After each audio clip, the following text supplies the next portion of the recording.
Hey, I'd like to welcome you to another episode of the Mission Matters Innovation Podcast, your source for all things innovation. My name is Adam Torres. You can follow me on Instagram at AskAdamTorres to keep up with my book releases, book tour schedule, signings, all that other good stuff. Always love to connect with you there. And as always, if you'd like to apply to become a co-author of one of my upcoming books, just head on over to the website, missionmatters.com, and click on Become an Author to apply. All right, so today I have Dr. Ty Vachon on the line, and he's an AI consultant and advisor over at ORA Informatics. Ty, welcome to the show. Thanks, Adam. Great to be here.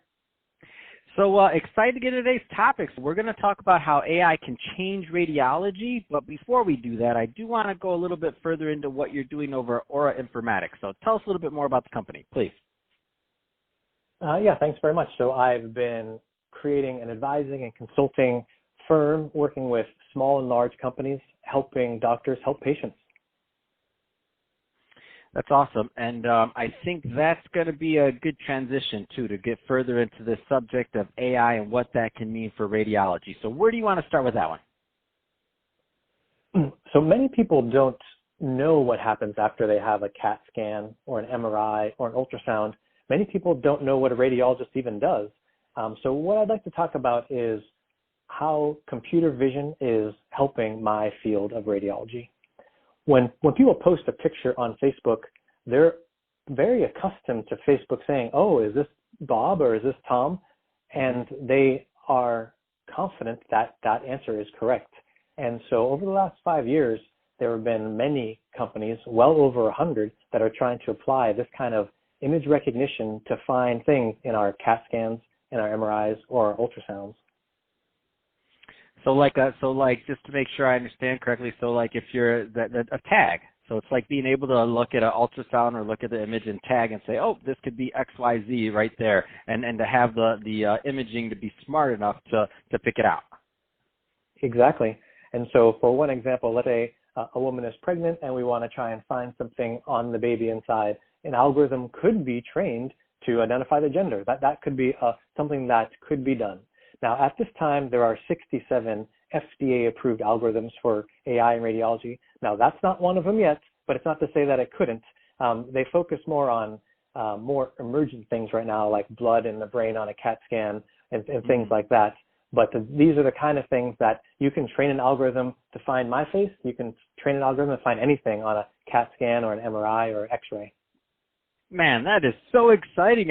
What does that look like going forward then? And obviously, nobody has a crystal ball, but I just mean in general, numbers-wise, I don't know, like mistakes, other things like that. As the algorithms get smarter, as there's more data fed into them, what do you think that looks like? It's super interesting.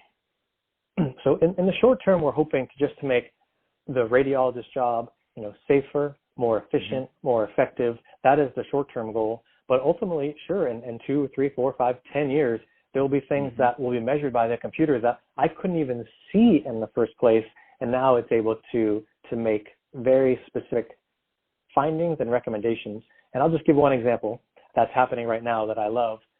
There's a company that can look at multiple sclerosis plaques on a brain MRI.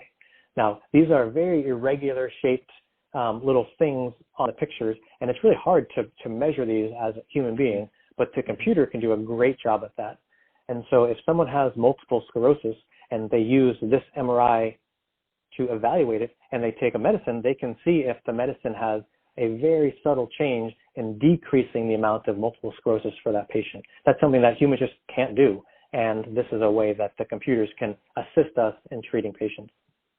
Wow, that's amazing. And so I do have to ask this side of the because there's always two different sides. How is the radiologist community kind of embracing and I know you're not the voice for everybody, but is there a consensus on this, on whether it's a good thing, it's a bad thing?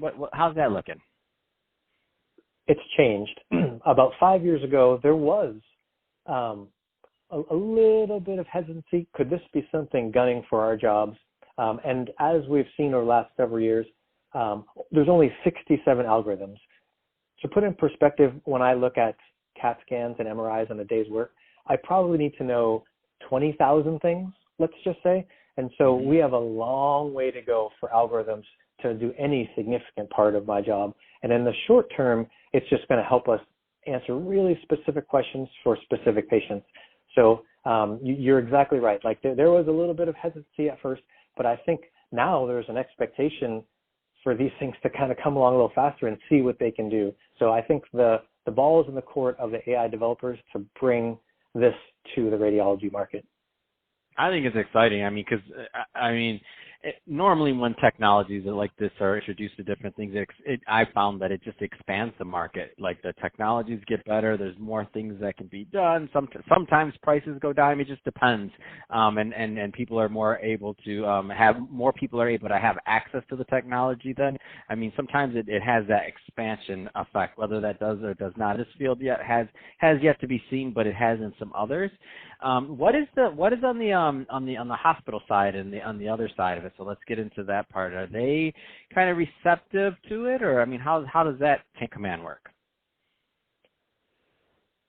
So slightly different, but along the same lines that you're going there is the whole reason why doctors get a CAT scan or an ultrasound or an MRI is to try and figure out what's happening with that patient. And so my job as a radiologist is to look at the pictures and formulate some sort of useful output.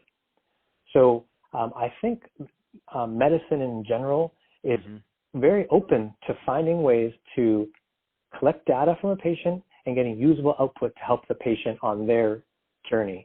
And so, sure, hospitals and doctors and departments all kind of fall under that, like waiting to see how this can be helpful.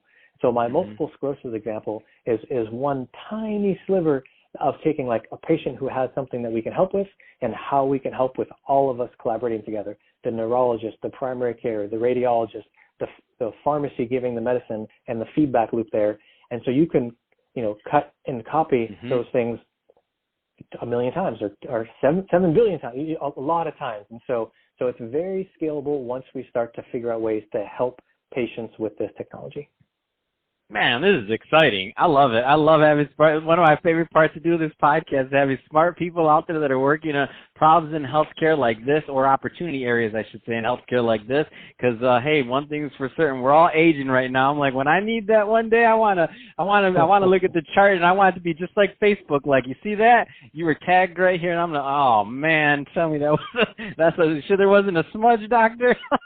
But that's how I want it to be, that easy, and that easy for people to understand. So I love it. I love what you're doing. I love the work. That being said, so Ty, if somebody, final question, two-part question.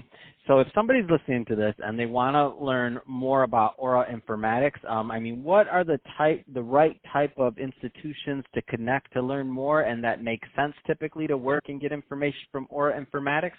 And what's the best way for them to reach out? So I recognize that this is a little bit out there for most people. And so I really do make it a point on my LinkedIn feed to teach.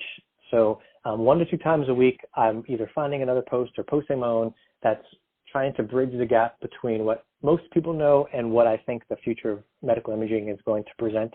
So really LinkedIn, Ty Vachon on LinkedIn, pretty easy to find on there. And if you kind of take a look every once in a while, you'll see that I'm really trying to help educate people in this field.